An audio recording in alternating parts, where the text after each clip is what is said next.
So in today's video we're going to look at chapter 2.1, which looks at the idea of big data and, more importantly, what's the difference between good data and bad data and what we can do to kind of minimize the risk of having any kind of bad data and bad statistics. What can we do to kind of fix that, and what can we do to prevent that? So first of all, we're going to look at this example, and this was taken from UC Berkeley.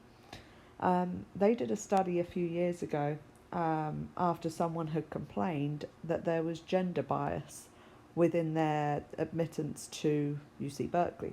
So they wanted to see, was that true? Well, what they did was they looked at the incoming freshman class, and they looked at the number of men and the number of women that applied and how many were admitted.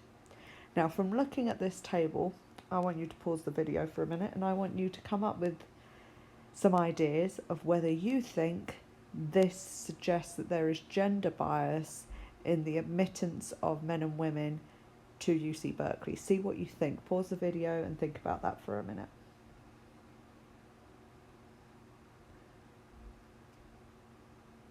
So you may have done a quick calculation to see the ratios between the two, to see what percentage of men were admitted, what percentage of women were actually admitted, and you should have come up with the fact that there were 44% of the men that applied were admitted, and it was 36% or 35%, sorry, of women that applied were actually admitted. Okay, so in some ways this would suggest gender bias. Okay, there is enough of a difference there. We've got a 9% difference in the admittance rate. So we can see that there is some form of gender bias here. So at this point, UC Berkeley turned around and they said, we're in trouble here because we can see a clear gender bias in the admittance of our students. So what they had to do was they decided to look deeper, and they decided to look at what happens by major. So they wanted to see if this was actually true for each one of their most popular majors, to see if there was gender bias amongst those. And that's exactly what they did.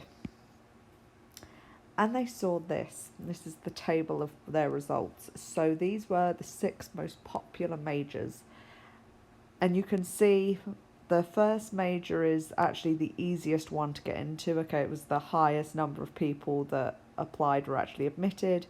And the major number 6, whatever that might be, was the most difficult out of these 6 majors because they only admitted a very small percentage of the people that applied. So it kind of goes from easiest major to most difficult major, and these are the 6 most popular. Now, if you look at this, you can actually see for a lot of these majors, it's the opposite of what they initially thought. Okay, let's look at major 1, for example. Okay, 62% of the men that applied were admitted, but 82% of the women that applied were admitted. Now, there were way more men that applied, don't get me wrong, but in terms of these percentages that they were looking at, they actually admitted way more of the women than men. Okay, it's actually the same with a lot of these majors. Okay, you can see with quite a few of these majors, more women, or a higher percentage of women, were admitted than men. Okay, so we can see even though a higher number of men may apply to UC Berkeley, in terms of the percentages that were admitted, there are actually more women in a lot of these cases. Okay, and it especially goes with some of the more difficult majors. Okay, so when they originally looked at this, they got worried because they thought, oh no, we've got a serious amount of gender bias here. Okay, there's a 9% difference between the men admitted and the women admitted. We've got gender bias. We need to look into this and sort this out. When they actually looked deeper into this, they actually found that in a lot of their majors, there was actually a gender bias towards women rather than men. Okay, so what does this tell us? Well, sometimes we can get an inaccurate view of the truth from the data that we get. Okay, sometimes we need to go deeper to see that there may be some other variable at play. In this case, it was the major that these people took. There is some other variable at play that can actually skew what is happening. Okay? So we need to make sure that we have good data to start with in order to get the truth about what is happening, because we can get confounding, it's called confounding data, where there is actually this underlying thing that is at work. Okay. So if you go ahead, there's actually another real world example of this. You can go ahead and go to the Blackboard page now and go to the Against All Odds videos link on the left hand side. Make sure you click the videos, not the video clips link. Click on that and there is a video called The Question of Causation. And this looks at a few decades ago now, when they looked at whether smoking actually caused lung cancer, because a few generations ago they had no idea that that was the case. Smoking was seen as a fashionable thing. So what they wanted to do is to see if that was actually the truth or not. Okay, and they wanted to see if there were some confounding variables in there that, again, we'll talk about in a minute. If there were some of these underlying variables, such as such as living in a city, or just your upbringing, or some other variable that was at play that could cause lung cancer, and not just smoking. Okay, so if you go ahead and watch that video, you can see another real world example where there are these underlying variables at play that can affect our data. So go ahead and watch that now.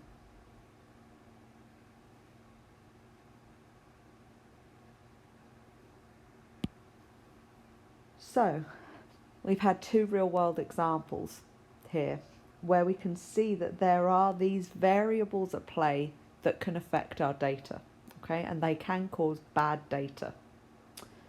There's two types of variables that do this, okay. One of them, it has a weird name, it's called fuzzy concepts.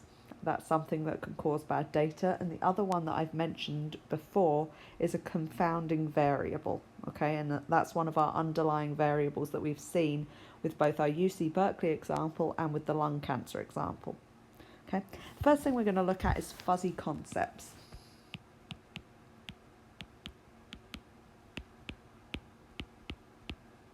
Fuzzy concepts are things that are difficult to put a measurement on, okay?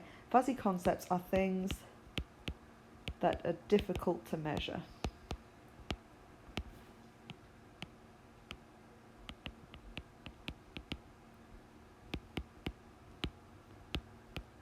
Okay. There's two classic examples of this on kind of like opposite ends of the spectrum for different reasons. First one of these, which seems kind of odd, but you'll understand it when I explain it, is love. Okay, it's very difficult to measure love. Okay, you have different types of love for different people. So the way that you would love a husband or a wife is very different to how you love your parents. Okay, it's a different type of love. Now, just because you love them differently doesn't mean you love them any less or more than one another, but it's a very, very difficult concept to measure. Okay, so love is one of these fuzzy concepts that if it's involved in one of these experiments, it can skew data one way or another, because it's just a very difficult thing to put a measurement on.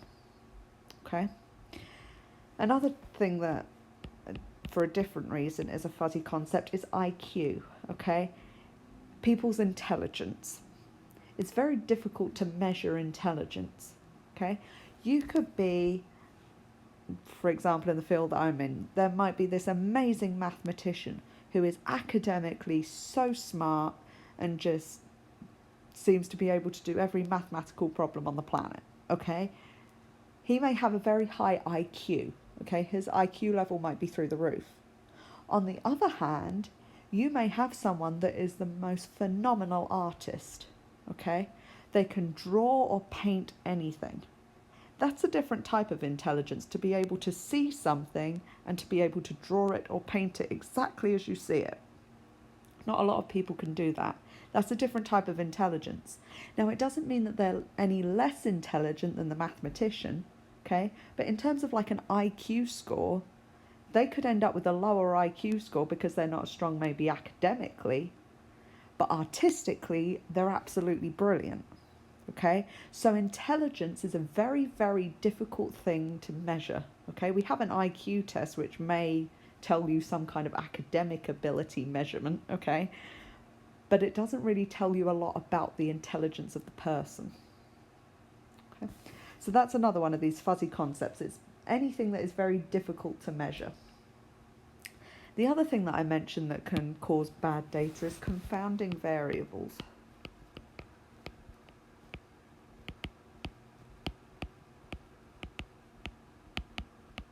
Okay. When you are trying to see if one thing affects another thing, so for example, in our first example, it was whether there was a gender bias in admission, so whether gender affected the admission rate. Or, in our second example, whether smoking caused lung cancer. So when you're trying to see if one thing affects another thing, if one variable affects another variable, there can be this underlying variable, or variables, there can be more than one, that can actually affect the outcome of the experiment. Okay? So those are those confounding variables. Okay? They are variables that have unknowing influences on the experiment. Okay?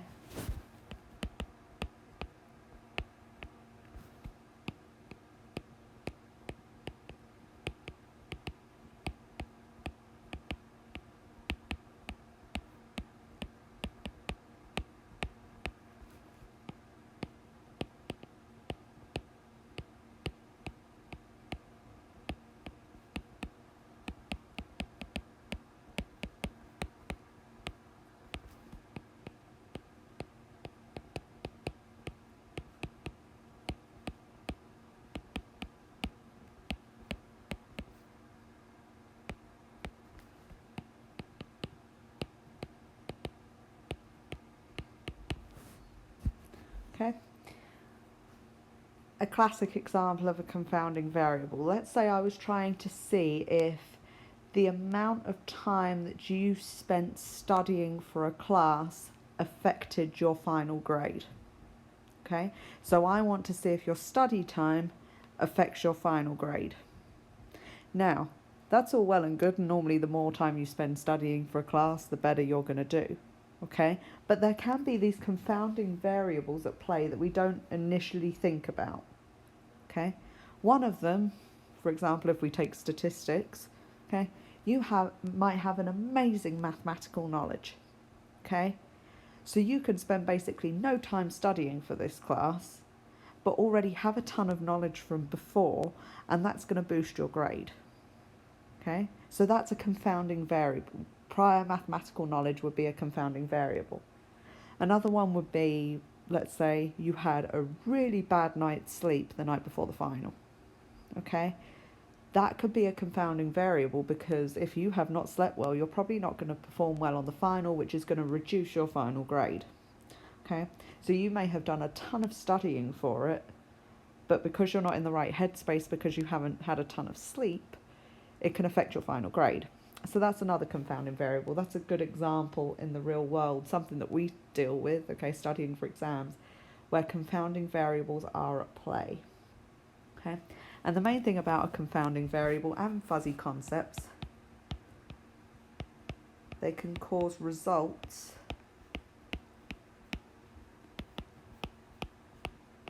of an experiment to be skewed. Okay, you're going to see that word skewed come up a lot, okay? Basically, the results aren't what we initially thought they were, okay? They go one way or the other, sometimes to an extreme, but they're not what we initially thought they were, okay? So the aim of the game, whenever you do a statistical experiment, okay, you need to make sure that you eliminate as many of these fuzzy concepts and confounding variables as possible, because they can really affect the outcome of your data.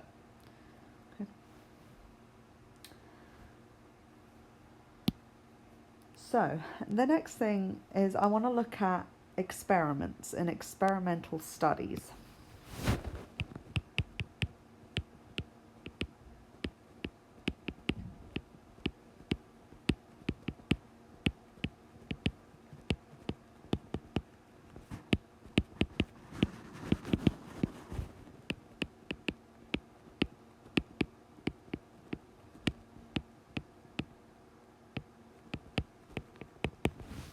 You've probably heard of a placebo before, okay?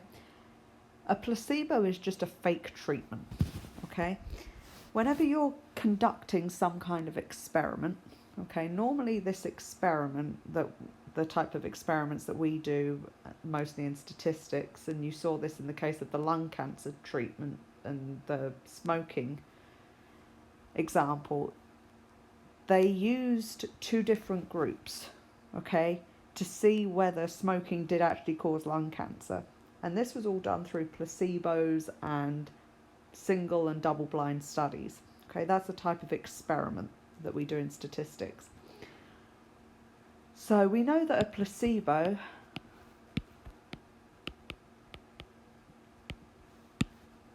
is a fake treatment. Okay. So what we tend to do is we have two groups of people.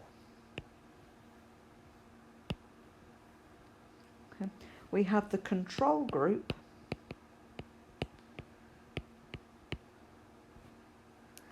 and the treatment group.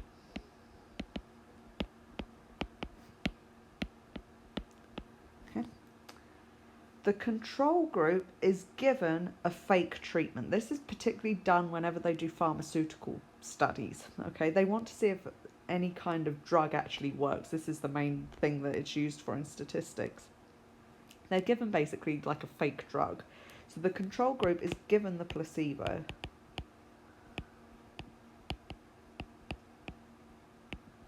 Okay. The treatment group is given the real treatment.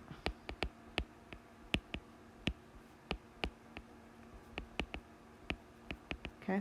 Now, as I said, this is normally used in drug trials, but this can be used for anything. If they want to see if something causes something else, okay, they tend to give one group the fake type of this thing and the other group the real type of this thing, okay, to see if the product that they're using actually works or whether it's actually a mind thing and whether it's just in their mind that it works. Okay, so the control group is given a placebo and the treatment group is given the real treatment. They want to see, obviously, what the difference is between these two groups. So in the case of drugs, if they're trying out a new drug, does the treatment group come off way better than the control group that is just given a fake pill that actually has nothing in it, it's just a sugar pill? Do they come off way better than the people given the sugar pill? Okay, if that is the case, then the drug works well and they can go ahead and continue with their trials. Okay, if not, then normally if you take a pill like any kind of painkiller, there's also kind of a mental thing that happens. Okay, you know you've taken a painkiller, so mentally your body goes, okay, I should be in less pain. Okay, and it's a completely psychological thing that happens. So they have to make sure that the painkiller would actually kill the pain and it's not just a mental thing. Okay, that's how they know that the drug works. So this is a classic example of when this would be used. There's two different types of experimental studies with a placebo that are done. Okay, there's a single blind study and a double blind study. I'll go to the next page for this.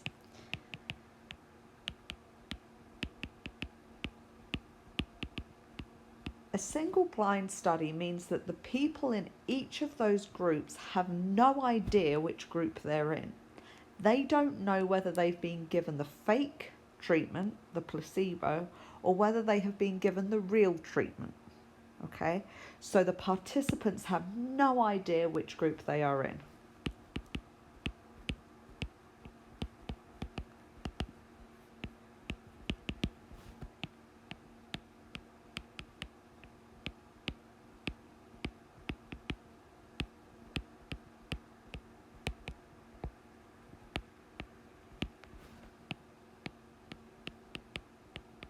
Okay, that's great, and that can really help you when you do this experiment. Okay, the issue that they sometimes run into, particularly again with drug trials, is if the doctor or the researcher that's conducting this experiment knows what drug they're giving you, so whether they're giving you the fake treatment or the real treatment, if the researcher that gives you that knows, they can actually act differently towards you. Again, it's a psychological thing that happens. Okay, so they may not know whatsoever that they're doing this. It's completely subconscious. But when the researcher walks up to you with the pill and knows which pill it is, they know which treatment they're giving you, whether it be real or fake, they can just psychologically act differently towards you. Okay, it's a completely psychological thing, and they subconsciously have no idea that they're doing it. Okay, so what they tend to do with these studies to make sure that there is no kind of outside influence that's causing this to happen. Okay, so there's no kind of way that the researcher would act differently towards either one of these two groups. What they tend to do is called a double-blind study.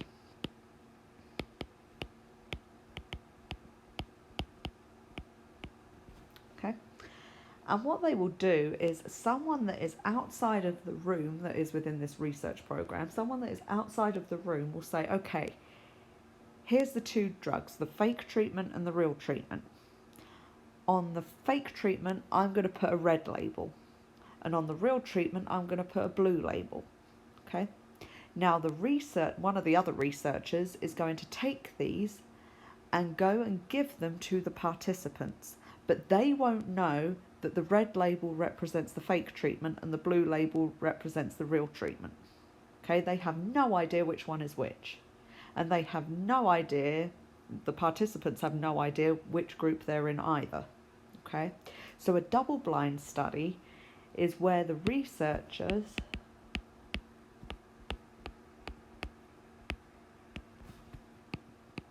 and the participants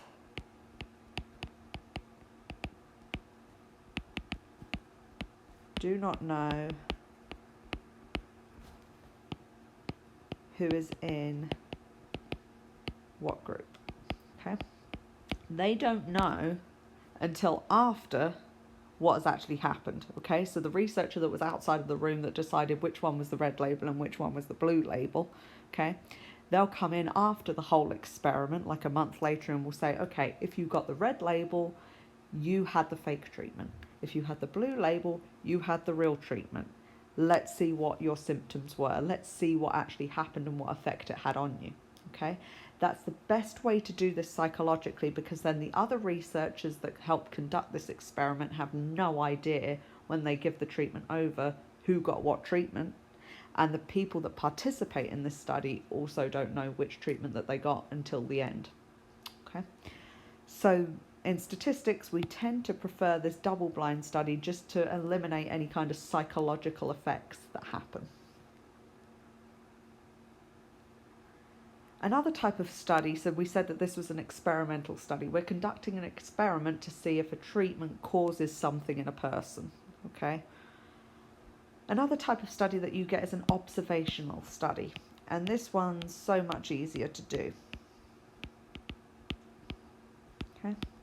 An observational study is where you just simply collect data on what is seen and heard.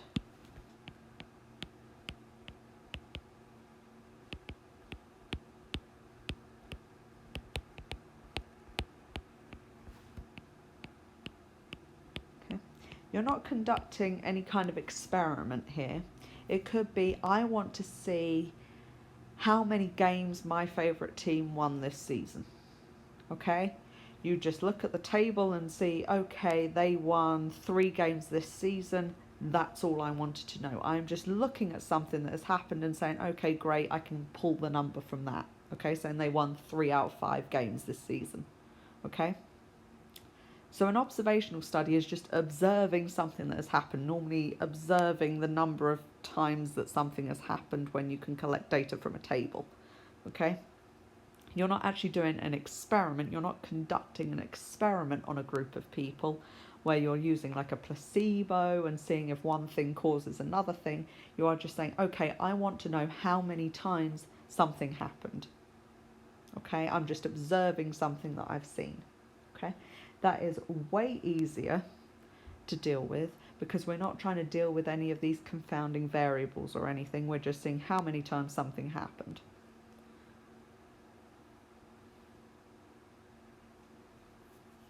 Okay, finally, I want to talk about, again, going back to our experimental studies and our experiments and our placebos.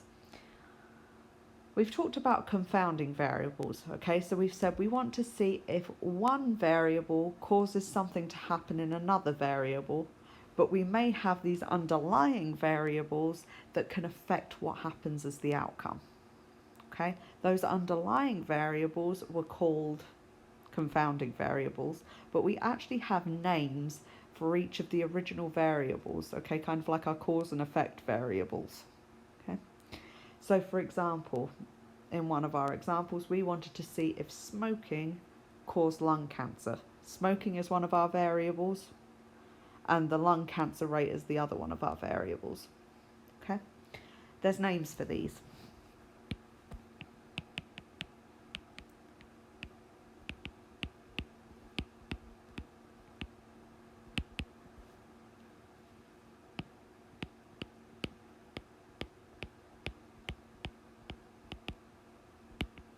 Okay. The explanatory variable is the thing that you're starting out with, and it causes a reaction or a change in the response variable. Okay, so the amount that you smoke would affect the chance of you getting lung cancer. Okay, so the smoking rate, or the amount that you smoke, is your explanatory variable. Your response variable would be the chance of you getting lung cancer. Okay, or in our initial example, okay, your explanatory variable would be the gender. The response variable is the chance of you being admitted to UC Berkeley. Okay, so the explanatory variable causes a change or a response in the response variable. Okay. So as I said, another example of this is whether I want to see the number of hours that you spend studying causes you to get a better grade on as your final grade, okay? So the number of hours that you studied would be your explanatory variable. Your response variable would be your final grade, but you could have these confounding variables, which could be something like the number of hours that you slept the night before the final exam, okay? Or how many math classes you took in high school to see how advanced your math knowledge was, okay? So there's all these different variables that can cause a change in our response variable. It may not necessarily just be our explanatory variable. We hope it would be when we do these experiments because it makes it way easier to deal with, but we normally have these underlying variables, these confounding variables that can also cause a change in our response variable. Okay, so we have to try and eliminate those fuzzy concepts and those confounding variables so we can just see how our explanatory variable affects our response variable. You should now be able to do the 2.1 homework.